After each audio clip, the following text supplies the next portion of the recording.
Karibu katika taarifa yetu ya habari kutoka idhaa hii ya Kiswahili Radio Fortune Africa. Tumekuandalia mengi ikiwa ni pamoja na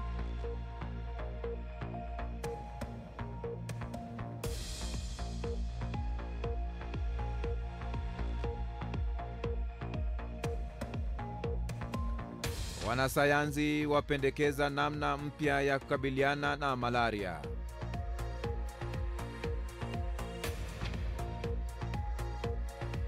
Wafanyakazi wawili wa ubalozi wa Israeli wauawa kwa kupigwa risasi Marekani. Trump atoa shutuma kwa kiongozi wa Afrika Kusini kwa madai ya Waafrikana kunyanyaswa.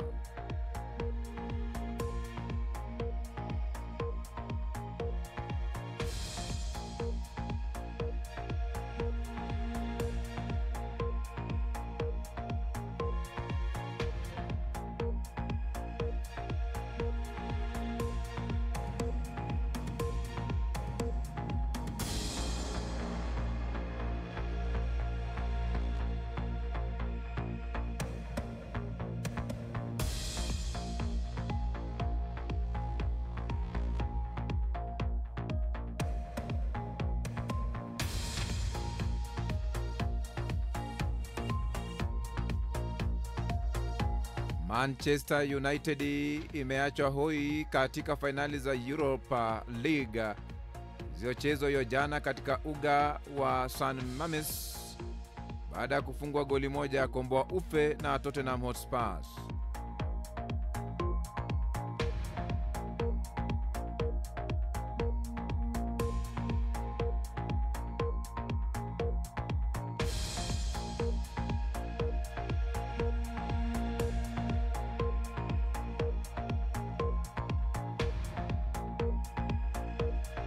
Kenya imeiomba Tanzania kumwachilia mwanaharakati Boniface Mwangi.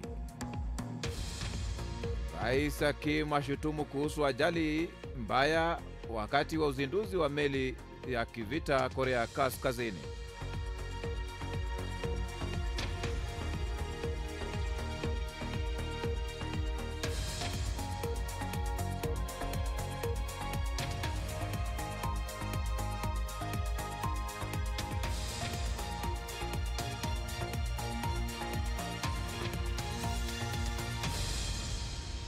Naam, na tumai buheri wa afya pote pale ulipo duniani kwa moyo mkunjufu na mikono miwili. Hujambo na karibu kwenye taarifa yetu ya habari Afrika leo mchana kutoka idhaa hii ya Kiswahili Radio Fortune Africa. Jina langu ni Kantona Joseph.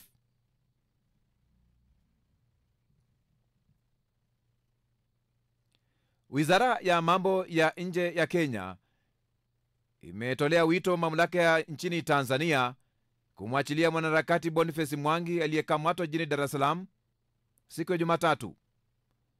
Mwangi alikamatwa na watu walioshukiwa kuwa maafisa wa jeshi baada ya kusafiri kutazama kesi ya uhaini ya kiongozi wa upinzani Tanzania Tundu Lissu siku hii ya Jumatatu. Bado hajulikani alipo. Taarifa za wizara hiyo kwa wizara ya mambo ya nje ya Kenya imesema licha ya maombi kadhaa, maafisa wa serikali ya Kenya wamenyimwa ufikiaji wa kibalozi na habari kumhusu bwana Mwangi. Kenya imetoa wito kwa serikali ya Tanzania kuchukua hatua ya haraka na bila kuchelewa ili kuwezesha ufikiwaji wa kibalozi au kuachiliwa kwa Mwangi kwa mujibu wa sheria na kanuni za kimataifa kidiplomasia. Kenya na Tanzania ni nchi wanachama wa mkataba wa Vienna wa mwaka 1963 wa mahusiano ya kibalozi ambao unasema kwamba maafisa wa kibalozi watakuwa uhuru wa kuwasiliana na kuwafikia raia wa nchi iliyowatuma kuweza kuwafikia. Aidha, maafisa wa kibalozi wana haki ya kumtembelea raia wa kitaifa alikotoka wakati anapokuwa gerezani au kizuizini, kuzungumza na kuwasiliana naye na kupanga uwakilishi wake wa kisheria.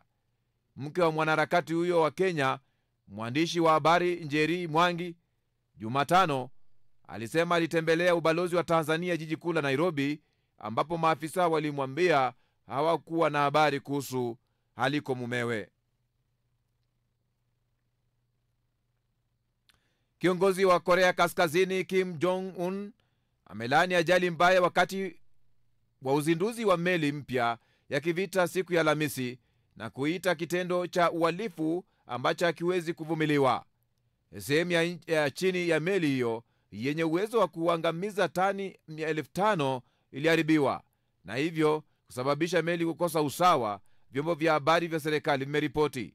Kim, ambaye alikuwepo kwenye uzinduzi huo, ameagiza kurejeshwa kwa meli hiyo kabla ya mkutano mkuu wa chama utakaofanyika mwezi Juni, na kwa wale waliohusika kutengeneza meli hiyo wajibishwe kwa tukio hilo ambalo amesema liliharibu sana heshima na fahari ya taifa lao kwa hapo. Vyombo vya habari vya serikali havikutaja majeruhi au majeraha yoyote kutokana na tukio hilo. Aliongeza kuwa makosa ya kutowajibika ya wale waliohusika yatashughulikiwa katika mkutano wa jumla mwezi ujao. Haijabainika ni adhabu ipi wanaweza kukabiliwa nayo, lakini serikali kimabavu ina rekodi mbaya ya haki za binadamu. Sio kawaida kwa Korea Kaskazini kufichua hadharani ajali za ndani, ingawa imefanya hivi mara kadhaa huko nyuma. Uhaba wa maji unaendelea Gaza unazidi kuwa mbaya zaidi, huku mashambulio ya kijeshi ya Israel yakizidi kusababisha wimbi jipya la watu kuyahama makazi yao na mitandao ya kuondoa chumvi na usafi wa mazingira ikikosa mafuta. Ofisi ya Umoja wa Mataifa ya masuala ya kibinadamu imesema washirika wake wanaonya kwamba kukosekana kwa mafuta mara kwa mara kutasababisha kufungwa kwa maji na huduma za vyoo mwishoni mwa juma. Siku chache baada ya Israeli kuweka vikwazo vya misaada mapema mwezi Machi, ambapo sasa inapunguzwa, pia ilikata nyaya za umeme kwenye mitambo mikuu ya kuondoa chumvi, chanzo muhimu cha maji kwa Wagaza. Imesema hatua hizi ni kuweka shinikizo kwa Hamas kuachilia mateka waliosalia.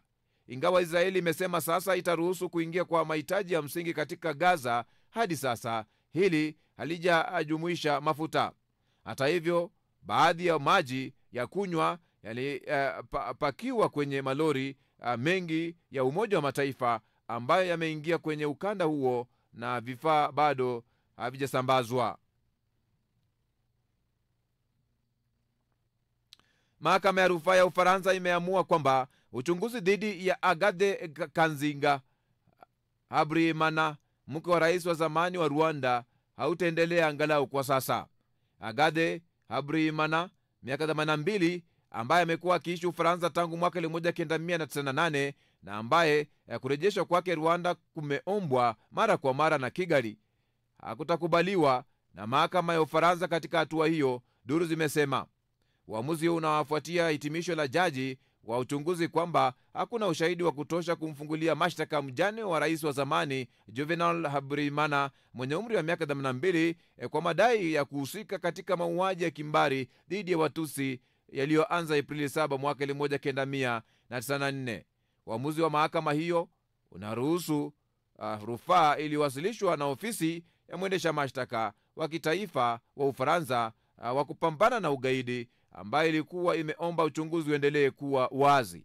Upande wa mashtaka pia uliomba mahakama kupanua wigo wa kesi hiyo ili kujumuisha mashtaka yanayoweza kutokea ya njama ya kufanya mauaji ya kimbari na uhalifu dhidi ya ubinadamu na kuongeza muda wa uhalifu, kujumuisha kipindi kabla ya mauaji ya kimbari kuanzia Machi 1 mwaka wa 94. Mahakimu wapelelezi waliosimamia kesi hiyo wamesema katika hatua hiyo hakuna ushahidi wa dhati na dhabiti kwamba angeweza kuwa mshirika katika mauaji ya halaiki. Hata hivyo, Gisagara amesisitiza kuwa uamuzi huo sio wa mwisho.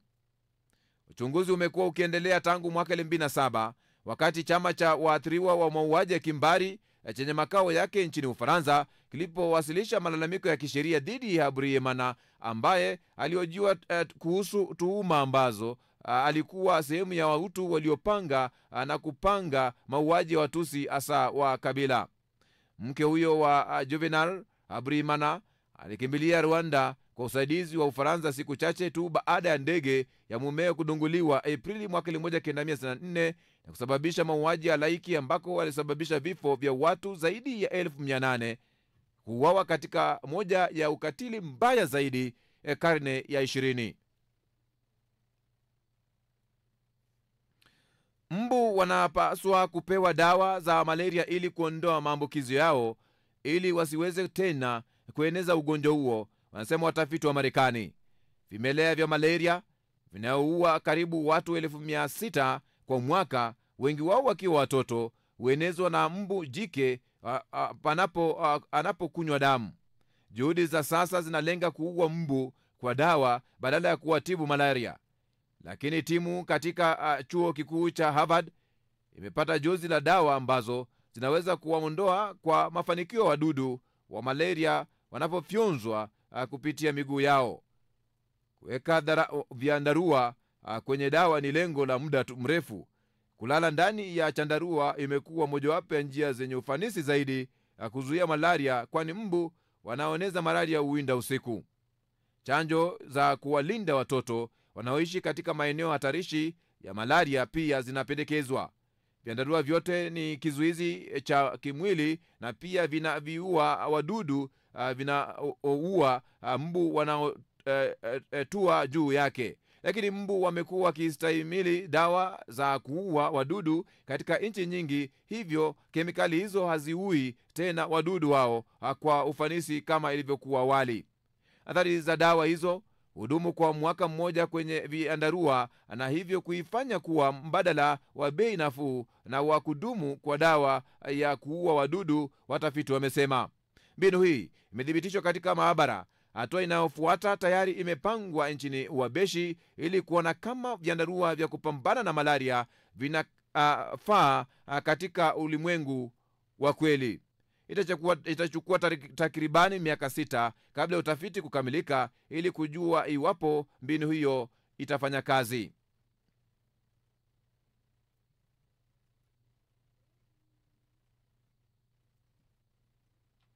Wafanyakazi wawili wa ubalozi wa Israeli wameuawa nje ya jumba la makumbusho ya Wayahudi katikati mwa jiji la Washington DC, Marekani. Waathiriwa mwanaume na mwanamke walipigwa risasi walipokuwa wakitoka nje kwenye hafla katika jumba la makumbusho la Capitol Jewish, duru liarifu shirika la habari la CBS. Shambulio la risasi lilitokea mida hiyo ya saa 3:05 saa za huko karibu na eneo hilo, eneo la Dad na F Street NW, eneo lenye maeneo mengi ya watalii, makumbusho ya majengo ya serikali, ikiwa ni pamoja na ofisi ya FBI ya Washington. Ripoti zinaonyesha kuwa wafanyakazi wengi wa ubalozi wa Israeli walikuwa kwenye hafla ya makumbusho wakati wa ufuatiliaji wa risasi. Mkutano uliokusudiwa kutuliza mvutano kati ya Marekani na Israeli Afrika Kusini, badala yake mvutano uliongezeka, huku Rais Donald Trump akimweka mwenzake kwenye utetezi kwa madai kwamba wakulima wazungu kwamba wakulima wa kizungu katika taifa lake walikuwa wakinyanyaswa na kuuawa. Siku ya Jumatano, wiki moja baada ya Marekani kuwapa hifadhi karibu wa Afrikana 60, hatua iliyokereketa Afrika Kusini, Rais Cyril Ramaphosa ametembelea ikulu ya White House kurejesha uhusiano wa nchi hizo mbili.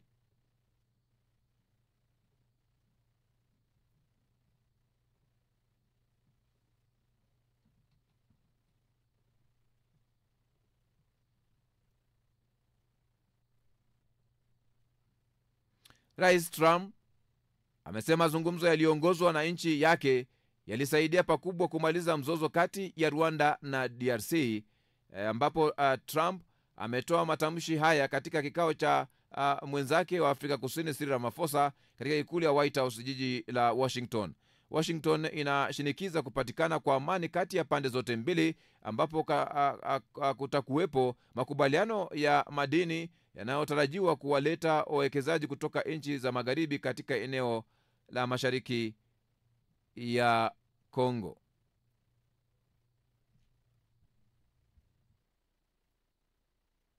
ameshinikiza kupatikana kwa amani kati ya pande hizo mbili, ambapo kutakuwepo makubaliano ya madini yanayotarajiwa kuwaleta wawekezaji kutoka nchi za magharibi katika eneo la mashariki mwa Kongo. Ndiyo, nataka kuona amani na nataka kuona furaha. Nataka kuona afya. Mko na ardhi nzuri na yenye manufaa makubwa. Mataifa mengi hayana ardhi yenye manufaa kama yenu. Unajua, tuna hili swala, nadhani labda umesikia kulihusu. Tumeachia watu wengine wenye tajriba ili kusaidia kusuluhisha vita ambavyo vimekuwa vikiendelea kwa miaka, Rwanda na Kongo. Na nadhani tumefanya hivyo. Amini usiamini, nadhani tumefanya. Kwa upande wa Rwanda, mazungumzo haya yanaweza kuisaidia pakubwa kutatua changamoto ya kile imekiona kama uingizaji wa madini haramu katika uchumi wake. Marekani na washirika wake wanaeleza kwamba makubaliano haya yatawasaidia pakubwa kuingia zaidi katika sekta ya madini ya Kongo ambayo imetawaliwa na China. Mshauri wa Rais Trump kuhusu masuala ya Afrika, Masad Boulos, amesema makubaliano haya yako katika hatua za mwisho, akiyataja kuwa yanaendelea vizuri. Wiki kadhaa zilizopita tulitia sahini, walitia sahini, pande mbili zilitia sahini mapendekezo ambayo zilikubaliana kuzingatia. Tunafanyia kazi mapendekezo ya mwisho ambayo tutawasilisha kwao. Kwa hivyo tupo katika harakati za mwisho, ila kila kitu kipo sawa.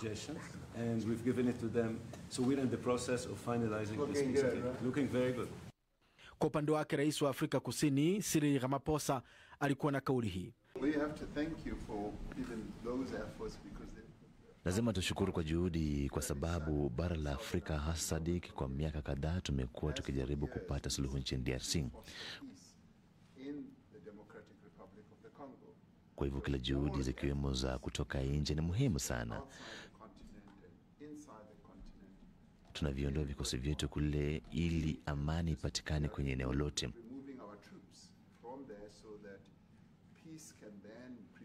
Tunatumaini kwa usaidizi wa jamii ya kimataifa tutapata amani kwenye eneo hilo. Ni muhimu sana, ni muhimu zaidi kwa ukanda wote. Madini ya Kongo kama vile ya tungsten, tantalum na tin ambayo Kinshasa inaituhumu jirani yake Rwanda kuyaiba yanaweza kupelekwa Rwanda kihalali kwa uchakataji kwa mujibu wa makubaliano hayo yanayopendekezwa na Marekani, kulingana na chanzo kilichozungumza na shirika la habari la Reuters.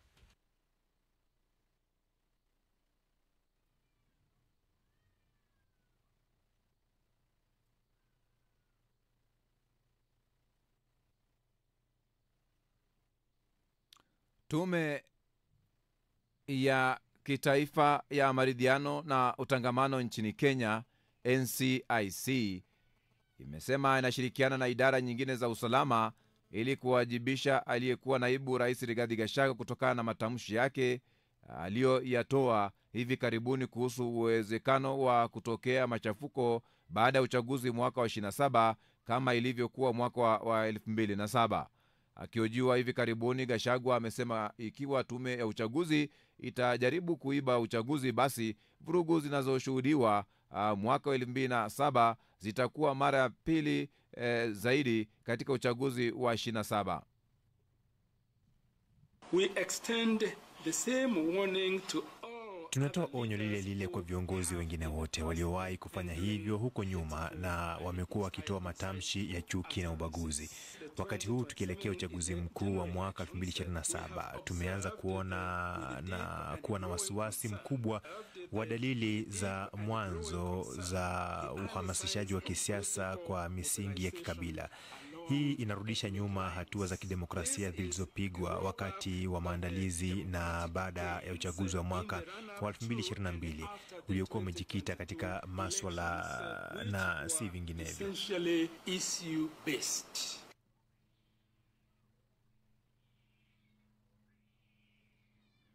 Bunge la Seneti nchini DRC hivi leo litapiga kura kuamua ikiwa litamwondolea kinga rais wa zamani Joseph Kabila ambaye anatuhumiwa kwa makosa ya kivita pamoja na kushirikiana na waasi AFC na M23 wanaosaidiwa na Rwanda. Maseneta watajadili kuanza kuhusu pendekezo hilo la jeshi la Kongo kabla ya kupiga kura ya siri kuamua hatima ya rais Kabila. Maseneta watajadili kwanza kuhusu pendekezo hilo la jeshi la Kongo kabla ya kupiga kura ya siri kuamua hatima ya Rais Kabila, ambaye Kinshasa inasema anawafadhili waasi na kushirikiana na AFC M23. Kamati maalum yenye wanachama 40 inaongozwa na Christophe Lutundula ilikuwa imemwalika Joseph Kabila kufika mbele yake pamoja na mwakilishi wa jeshi la FRDC kujieleza. Licha ya kutakiwa kufika mbele ya kamati hiyo, Kabila alikosa kuheshimu mwaliko wao. Jeshi la Kongo linasema rais huyo wa zamani amevunja kifungu cha 136 na 137 ibara ya 3 ya katiba ya nchi kwa kushiriki uasi dhidi ya Jamhuri ya Kongo.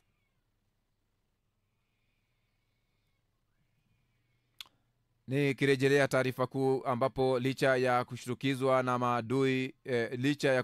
na madai dhaifu ya rais wa Marekani Donald Trump kuhusu nchi yake kuwabagua na kuwanyanyasa wazungu weupe ambao wengi ni wakulima, Rais Cyril Ramaphosa ametetea serikali akikanusha kuwepo kwa mauaji ya kimbari dhidi ya jamii hiyo. Wakizungumza katika ofisi ya Oval Office, Rais Trump arejelea madai yake ambayo hayana udhibitisho, ambapo lipo la kumnyoshea kidole cha moja kwa moja. Rais Ramaphosa alionekana kuwa mtulivu. Ramaphosa alifanya ziara nchini Marekani kujaribu kurejesha uhusiano mzuri na Washington baada hivi karibuni taifa hilo kutangaza kusitisha misaada yake pamoja na kuiwekea vikwazo vya kibiashara Afrika Kusini. Na madai ya udhaifu wa rais wa Marekani Donald Trump kuhusu nchi yake kubagua na kuwanyanyasa wazungu weupe ambao wengi ni wakulima, Rais Ramaphosa ametetea serikali ikikanusha kuwepo kwa mauaji ya kimbari dhidi ya jamii hiyo. Wakizungumza katika ofisi ya Oval, Rais Trump alirejelea madai ambayo hayana udhibitisho, ambapo licha ya kumnyoshea kidole cha lawama moja kwa moja, Rais Ramaphosa alionekana kuwa mtulivu. What you saw, the speeches that were being made, one, ulichokiona, hotuba zilizokuwa zinatolewa, moja, hiyo sio sera ya serikali. Afrika Kusini tuna demokrasia ya vyama vingi ambayo inaruhusu watu kujieleza, vyama vya siasa kuzingatia sera mbalimbali, na mara nyingi au wakati mwingine sera hizo haziendani kabisa na ile ya serikali. Sera ya serikali iko kinyume kabisa na alichokuwa anakisema hata bungeni, na wao ni chama cha watu wachache ambacho kinaruhusiwa kuwepo kwa mujibu wa katiba ya nchi yetu. which is allowed to exist in terms of our constitution. Waziri Mkuu wa Israeli Benjamin Netanyahu amesema yuko tayari kwa makubaliano ya kusitisha kwa muda vita yake kwenye ukanda wa Gaza, wakati huu jumuiya ya kimataifa ikiongeza shinikizo kwa taifa hilo kutokana na mashambulio mapya yaliyoanzishwa. Kwa majuma kadhaa sasa, Waziri Mkuu Netanyahu amekuwa kwenye shinikizo ambalo hata hivyo alijabadili msimamo wake kuhusu vita Gaza. Haya yanajiri wakati huu wapatanishi wa mzozo wa Gaza, nchi ya Qatar na Marekani, walitaka kundi la waasi kuachilia mateka wote waliosalia kwa kubadilishana na makubaliano ya kusitisha mapigano. Gaza kuwa huru. Makubaliano ya kusitisha kwa muda vita kwenye ukanda wa Gaza, wakati huu jumuiya ya kimataifa ikiongoza shinikizo kwa taifa hilo kutokana na mashambulio mapya yaliyoanzishwa. Kwa majuma kadhaa sasa, Waziri Mkuu Netanyahu alikuwa kwenye shinikizo ambalo hata hivyo halijajadiliwa au msimamo kuchukuliwa kuhusu kusitisha vita kule Gaza.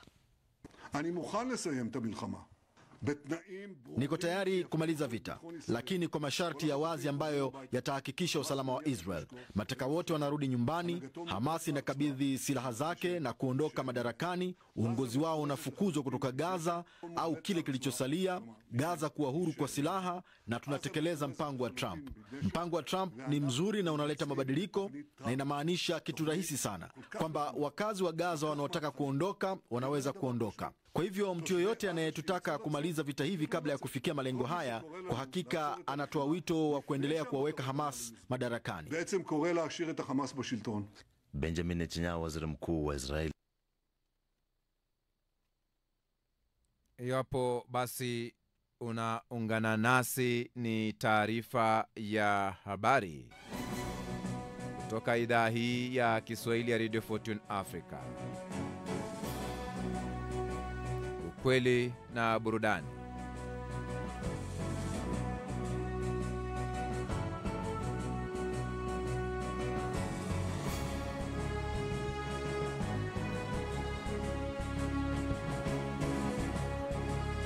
Habari kuu ni kwamba serikali ya Kenya imethibitisha kuachiwa kwa mwanaharakati wa nchi hiyo Boniface Mwangi. Awali Boniface alikuwa ameshikiliwa nchini Tanzania baada ya kuingia nchini humo kwa lengo la kutaka kuhudhuria kesi ya Tundu Lissu, kiongozi wa chama cha upinzani Chadema.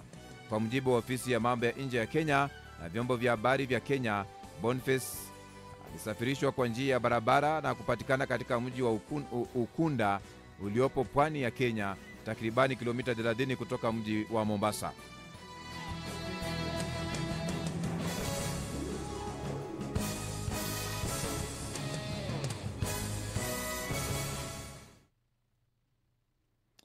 Boniface Mwangi na wa Kenya na mwanaharakati mwenzake wa Uganda Agatha Atuihare walikamatwa na mamlaka ya Tanzania siku ya Jumatatu walipokwenda nchini humo katika kuhudhuria kesi ya kiongozi wa upinzani Tundu Lissu.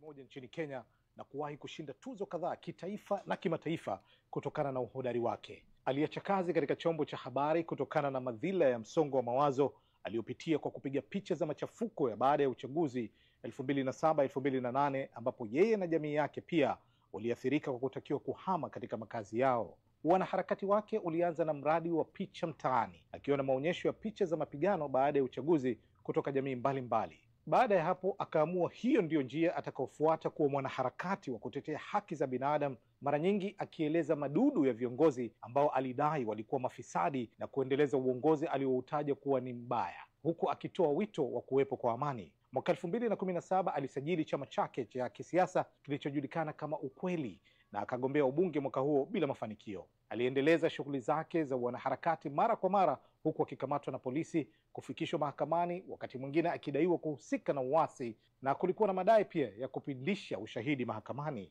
Boniface Mwangi, au kama anavyojiita mwenyewe mlinzi wa watu, ana umri wa miaka 41 na wakati fulani alilazimika kwenda kuishi nje ya nchi kwa muda, akidai kuwa maisha yake yako hatarini kutokana na harakati zake. Wanaharakati na Boni ni kama pipa na mfuniko, na nchini Kenya anafahamika kwa kupinga miswada bungeni kwa njia tofauti, kama mswada wa fedha mwaka 2024 ambao ulijumuisha vijana kuandamana na kufahamika kwa jina la maandamano ya Gen Z. Siku ya Jumatano, wanaharakati wenzake wakiwa pamoja na mkewe walijitokeza katika barabara za Nairobi wakitaka wapewe taarifa za alipo Boniface Mwangi.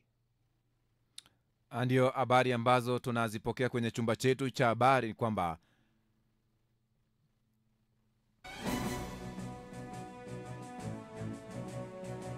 serikali ya Kenya imethibitisha kuachiwa kwa mwanaharakati wa nchi hiyo Boniface Mwangi. Awali Boniface alikuwa anashikiliwa nchini Tanzania baada ya kuingiliwa nchini humo kwa lengo la kutaka kuhudhuria kesi ya Tundu Lissu. Kiongozi huyo wa chama Tundu Lissu, kiongozi wa chama cha upinzani Chadema Tanzania. Kwa mujibu wa ofisi ya mambo ya nje ya Kenya na vyombo vya habari vya ndani Kenya, Boniface alisafirishwa kwa njia ya barabara na kupatikana katika mji wa Ukunda uliopo pwani ya Kenya, takribani kilomita 30 kutoka mji wa Mombasa.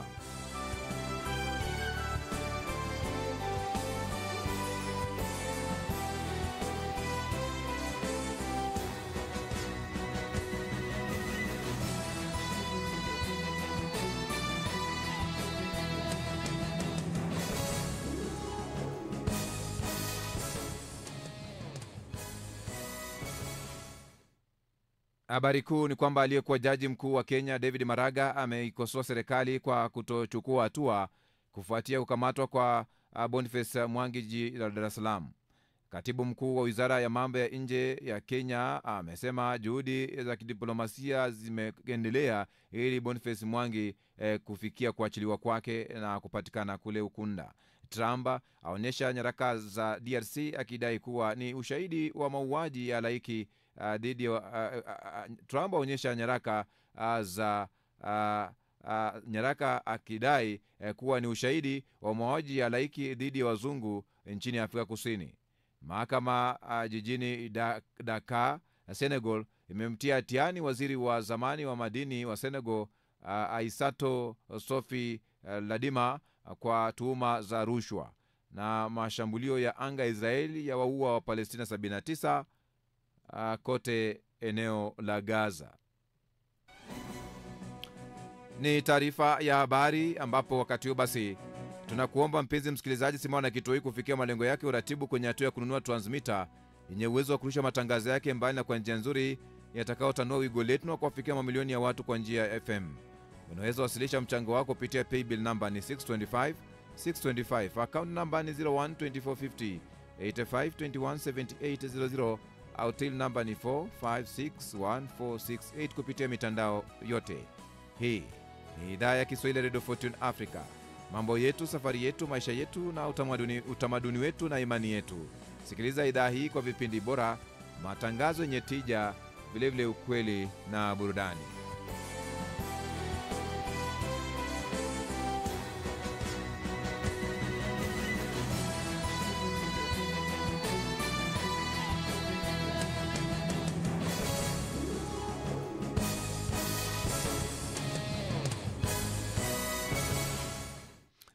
Karibu. Wanajeshi wa Uingereza walioko Kenya na mafunzo chini ya mpango wa Batuk kwa zaidi ya nusu karne wamehusishwa na madai mazito ya ubakaji, mauaji na ukiukaji wa haki za binadamu dhidi ya wanawake na watoto wanaoishi karibu na kambi zao.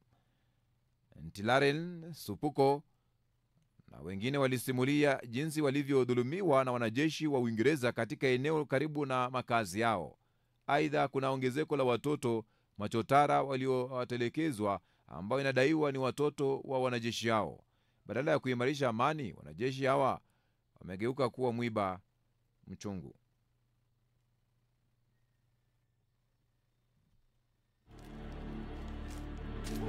Watu akiniona wanasema tu Shanani na hii takataka amelekewa na wasungu. Hii si mtu. Sasa kutoka hapa hivi kwa yote ameisha. Na mimi sijui kama nitakufa.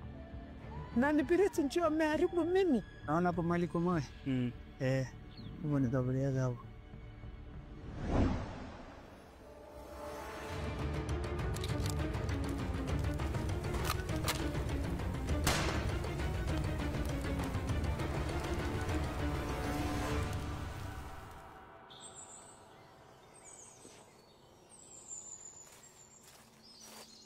Maelfu ya wanajeshi wa Uingereza wamepata mafunzo nchini Kenya kwa zaidi ya miaka 60 sasa, chini ya mpango unaofahamika kama Batuk. Hata hivyo, wamekuwa ni mwiba mchungu kwa jamii zilizo karibu na kambi zao.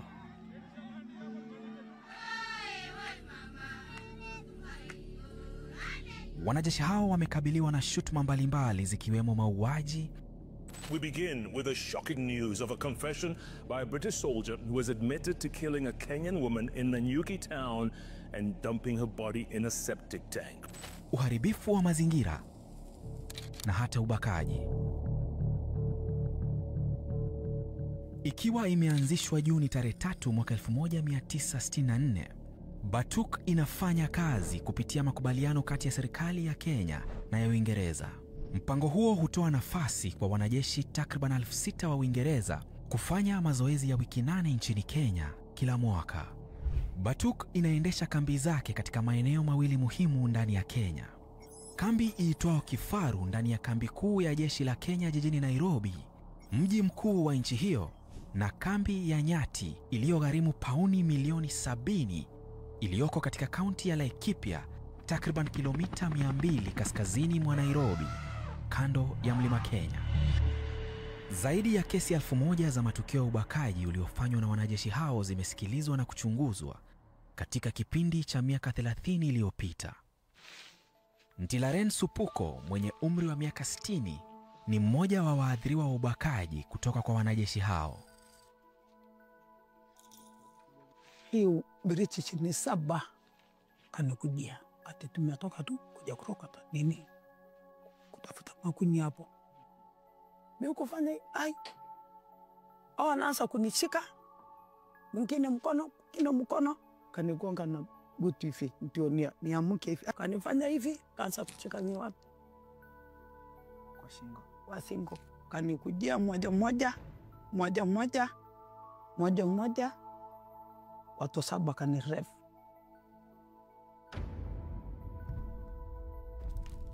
Anaeleza kuwa Siku hiyo wanajeshi hao walimnyang'anya heshima na utu wake. Sasa kutoka hapa hivi kwa yote ameisha. Isitembee na mtu kutoka hata kijana. Sina mtoto mwingine, sina kijana, huyu tu mmoja peke yake. Unajihisije mwili? Mimi silalangi na hii mkono. Kama nakumbukanga, mimi nasa kuona paya mtoto yangu. Na mimi sijui kama nitakufa tu. Na mimi bado uko chini, sisikii mzuri. Hiyo ni nini? Si ni mbaya. Na nipiriti njoo ameharibu mimi. Mumewe alimtaliki baada ya tukio hilo. Kimbilio na msaada wake wa pekee umekuwa ni binti yake. Umekuwa ukimsaidia mama yako vipi? Namnunulia dawa, anatulia kidogo, analala. Kesho ni hivyo hivyo, haendi choo vizuri, hakujui vizuri. Ameenda hospitali, ameshitikana. Madaktari wakasema mamako sasa hawezi zaa, waliharibiwa kizazi yake. Kila siku tu analia, kila siku analia, hana amani kabisa. Kila hatua anayopiga inamkumbusha kile alichofanyiwa na wanajeshi hao. Sasa hivi kukufa, hiki msichana ndio atanisika. Lakini Masai, msichana asiki mama yake. Hiyo ni maisha gani? Sio mbali na hapa tunakutana na Noldonyo Piro. Simulizi yake pia ni ya kusikitisha. Asante sana. Niketi hapa? Asante. Alasiri moja katika mwaka 1995, yeye na dadake Mantoi walikuwa wakichunga mbuzi wa baba yao maeneo ya Samburu katika safu ya mafunzo ya kijeshi ya Batuk. Wakashambuliwa na wanajeshi hao wa Uingereza na wakamshika na kumbaka dada yake hadi akafa. Yeye akajaribu kutoroka, lakini wakamshika na pia kumfanyia unyama. Nikaona watu wanakimbia, watu mbili. Ile sisi hatujaona hiyo watu. Mimi nikakimbia. Aifia. Ilikuwa. Aifia. Patas. Hiyo ndio tungana nano. Mumewe amekuwa msaada wake wa pekee tangu wazazi wake walipofariki. Nilisikia tu alifanywa hiyo kitendo mbaya. Ameripua kama wanyama. Akakanyaga mkono na mguu. Mkono ukabanjika. Akatengeleza mkono kwa hapo tu kwa kienyeji. Kwa watu wanajua kutengeleza kienyeji tu mkono kufunga tu. Mkono.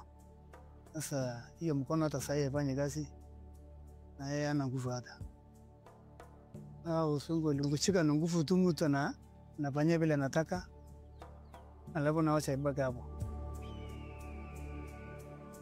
Sangai. Ana nani nguto? Edik. Ana nani nguto edik? Pakatuan ngar-ngar. Edik kita. Kaya kita tabu. Boleh. Nama talgas. Wepai. Anak kana pun ada kasi.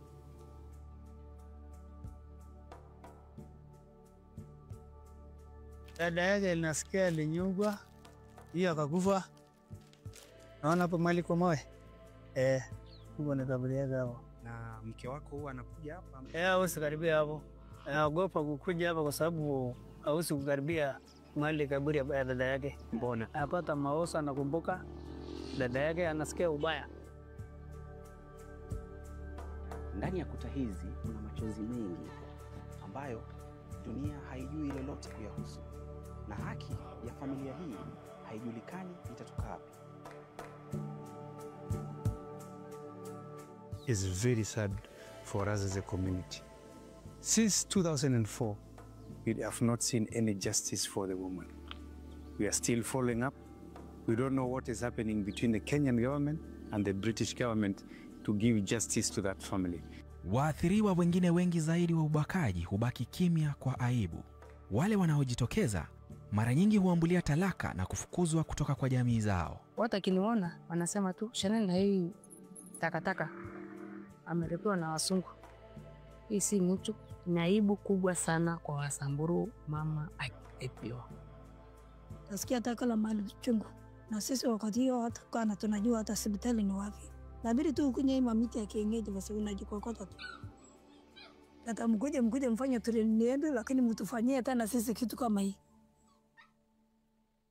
When we look at other areas where the British Army has been training, especially in Cyprus, in Canada, in Germany, we really find a very different scenario. Like in Cyprus, they have what they call an area claims office. I've seen claims where Cypriot farmers claim that low-flying helicopters have caused abortion of their goat and sheep, and they file claims that they are compensated. But in Kenya, you know, they've been able to evade justice because these communities are not able to litigate these tortious claims beyond reasonable doubt before the army. And when the king came to Kenya, all the Kenyan people came to see him and to welcome him. But this is a mockery because you cannot welcome the king and your soldiers are doing very bad things with the community. Visa vingi vingine vya unyanyasaji wa Batuk bado vimefichwa na wahusika hawajachukuliwa hatua yoyote. Dhahiri zaidi hivi karibuni ni ongezeko la watoto chotara waliotelekezwa, waliotokana na mahusiano ya kimapenzi kati ya wanajeshi wa Batuk na wanawake wa maeneo wanayozuru wanajeshi hao mara kwa mara. I look different from the others. Babangu ni mweusi, mwenye amenilezi. Ningetaka tu kujua my late father who is. Na mbona aliniacha kwa hii shida yote. Ukienda kwa ofisi zao za Batuk unaambiwa komanda huko ni Mscottish na baba mtoto ni Mscottish, huwezi sikizwa. Mama hata sometimes unanyima kuingia kwa gate. Hapa Kenya huniita British. Na wakati wanaponiita British, mimi nashindwa niko dunia gani.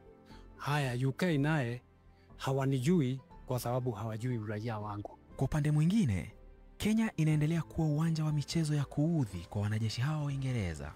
Huku Uingereza ikikubali kimya kimya kuendeleza mafunzo yake ya kijeshi nchini Kenya kwa muda usiojulikana baada ya mkataba wao wa awali kumalizika mwaka 2021. They have an opportunity to pick up from these allegations to better up their relationship even between Kenya and UK as far as this training is concerned. Na hawa wazungu ungependa kuwaambia nini? Iliwacha wasungu Mungu, tulisema wacha Mungu aulize hao hiyo dhambi hao walifanya. Sisi tumekuwa kama kiwete tu. Kwa nini anakuja kutunyanyasa? Hawa hawezi fanya kazi yao na kwenda. Nukulea vitu wa mama. Kuja kutunyanyasa sisi watu nyeusi Maafrika. Shauri sisi ni manuku bila unasamanga sisi ni manuku. Na sisi tunalilia Ruto. Atushughulikie, atulilie, atusaidie. Hatuna uwezo yeyote. Ninataka hiyo kesi pelekwe mbele. Tufanye hiyo kesi. Aone venye ataamua. Hatutaki ile madharau ili waletaanzisha sisi iendelee kwa Kenya maisha na mulele. Ni mbaya. Hapa mkononi mwangu nina majibu ya barua pepe yaliyopigwa chapa kutoka ubalozi wa Uingereza nchini Kenya, wakisema kuwa wanachukulia kwa uzito mkubwa tuhuma zozote dhidi ya maafisa wao na kwamba kwa sasa wanafanya uchunguzi zaidi kuhusu tuhuma hizi na matokeo yake yatashughulikiwa kwa umakini mkubwa. Na Prof, una yapi ya kusema kuhusiana na mambo haya ya Batuk? We believe that there is a conspiracy to ensure that nobody is held accountable. We must keep on shaming them, shaming those British boys. British government, you owe these families, the mothers who are sexually assaulted, the children who are offspring of British soldiers and by law are British.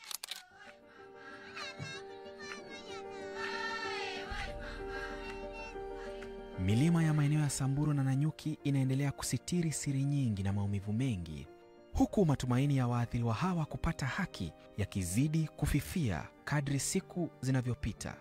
Lakini je, ni akina nani hasa hawa wanajeshi wa Uingereza waliohusika na unyama huu? Na pia ni maafisa wakuu wapi serikalini wanaoficha utambulisho wao?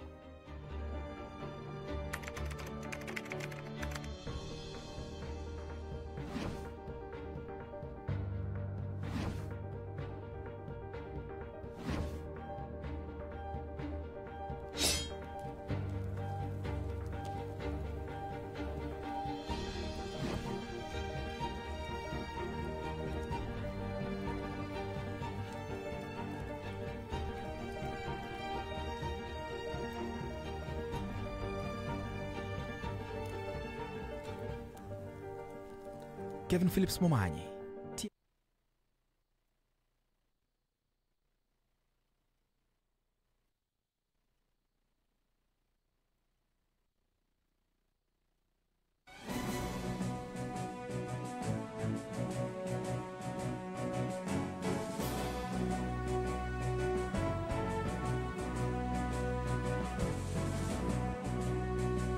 Asante sana David Ayuya kwa kuendelea kutufuatilia. Nasema matangazo napokea mbashara. Asante sana Karo kwa kuendelea kutufuatilia. Rida Ora Prosper kwa kuendelea kutufuatilia. Nashukuru.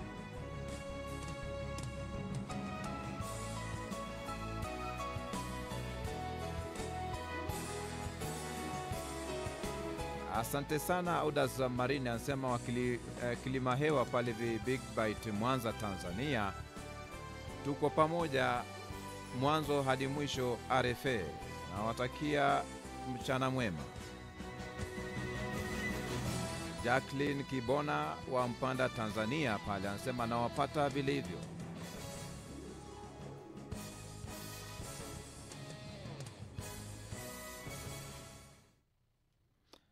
Vile vile hapa hivi na tazama katika hatua hii mbapa anasema anaitwa Isaac pale hivi Msokile pale hivi sema Rais Ramaphosa shikilia hapo. Hawa wazungu ni watu wenye roho wasidhani kwa kuwa tunaishi nao tumesahau madhira waliotutendea. Hapa ndio maoni yake Isaac Msokile anavyozungumzia Trump amshambulia Ramaphosa kwa mauaji ya wazungu wa Afrika Kusini ama almaarufu Afrikana. Danika pale Vindego pale if only we could do it in private place, but as usual a show off and always seeing the powerful dollar as tool of to shame the world poor. The mighty America one day he will realize he is someone more powerful than America and that is God Almighty. Duncan Degwa anatoa maoni yake hayo. Vile vile na pale Kizito Mpangala pale msimshangae wazungu sio wote. Jambo likiwauma ufuatia njia ya kupata kupaka matope upande wa pili. Wazungu hao wa Afrika Kusini waliunda shirika la siri la Africana Breadboard na kuanzisha sera ya kibaguzi zilizoathiri wa Afrika weusi. Leo hii wanaona Waafrika wamekuwa na uelewa, wanaanza kulia kubaguliwa. Maoni yake hayo.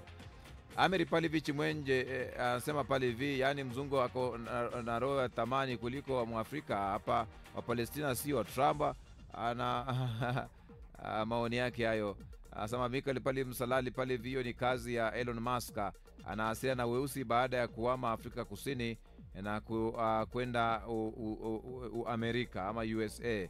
Solomon Busa pale hivi Trump anajua shida iliyompeleka Ramaphosa ni kuomba misaada, sio kwamba mengine ya ndani.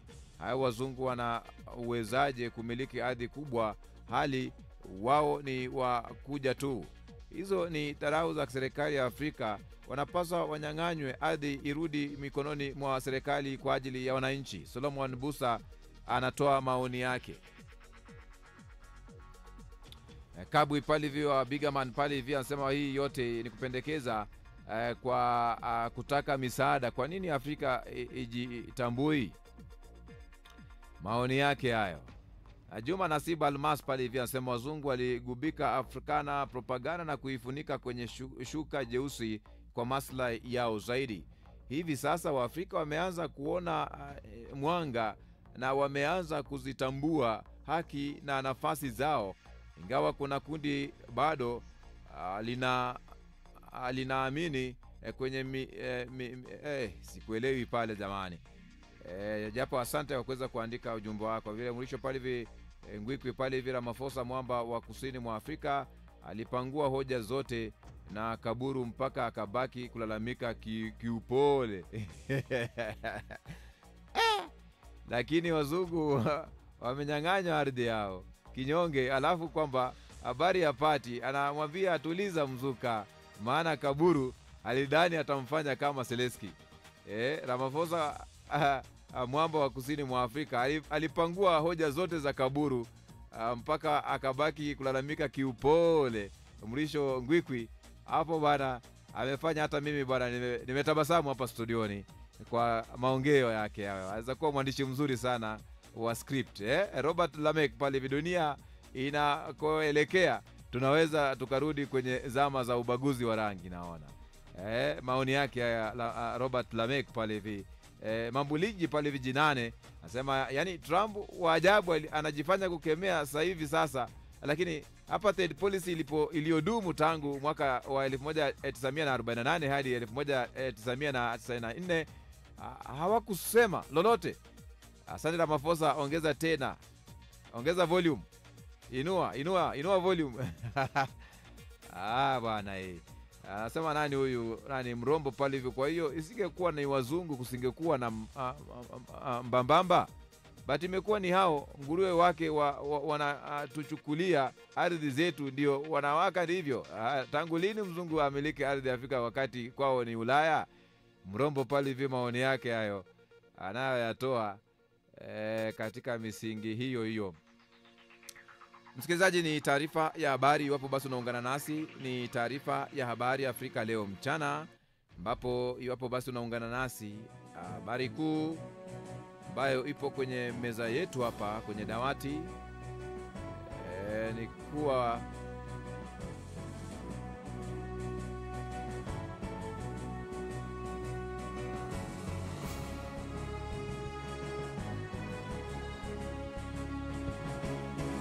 serikali ya Kenya imethibitisha kuachiwa kwa mwanaharakati wa nchi hiyo Boniface Mwangi.